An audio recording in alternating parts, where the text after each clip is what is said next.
Health యూనివర్సిటీకి NTR health university అనే పేరు. ముందు ఉట్టి హెల్త్ యూనివర్సిటీ అనే ఉండేది ఎన్టీ రామారావు గారు పెట్టినప్పుడు. ఆ తర్వాత చంద్రబాబు గారు కూడా అదే కంటిన్యూ చేసుకొచ్చారు.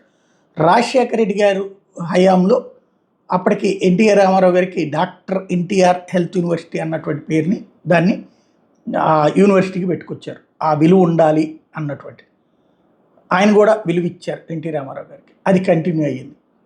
తర్వాతన నడుస్తూ వచ్చింది.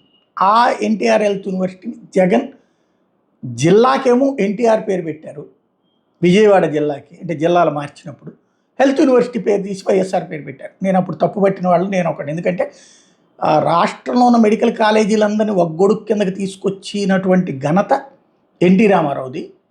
కాబట్టి ఆ పేరు పెట్టడంలో తప్పు లేదు, తీయడం తప్పు అన్నటువంటి మాట మాట్లాడుకోవచ్చు. అదే సందర్భంలో ఎన్టీఆర్ హెల్త్ యూనివర్సిటీ అని పెట్టినటువంటి అంశం గురించి అప్పుడు మాట్లాడుకోవచ్చు, నడిచింది. ఇప్పుడు ఇది కడపలో వైఎస్ఆర్ మెడికల్ కాలేజ్ అని పేరు పెట్టాడు జగన్మోహన్ రెడ్డి. ఆ పేరుని తీసేశారు ఇప్పుడు. మరి ఇది రైట్ అవుతుందా? అక్కడ వైఎస్ఆర్ పేరు పెట్టడం రైటా రాంగా? అక్కడ ఎన్టీ రామారావు గారే పెట్టారు కాబట్టి అక్కడ. ఇక్కడ కడప జిల్లా అంటే ఓ రకంగా దాని బాగులో 80 నుంచి 90% పాత్ర రాజశేఖర రెడ్డి కుటుంబానికి ఉంటుంది. 80 నుండి 90%. లేకపోతే ఒక మామూలు పులివెందులు అంటే ఒక మారుమూల మామూలు పల్లెటూరు. అట్లాంటిది కడప అంటే ఓ మారుమూల మామూలు జిల్లా.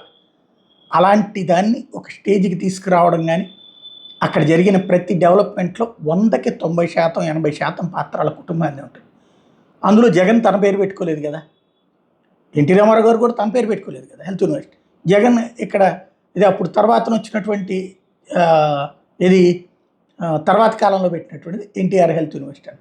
ఇక్కడ అట్లాగే పెట్టుకొచ్చినప్పుడు దాన్ని ఉండనిస్తే నష్టం ఏమైనా ఉందా? ఆ విషయంలో జిల్లాలకి వ్యక్తుల పేర్లు పెట్టడానికి నేనైతే వ్యతిరేకి.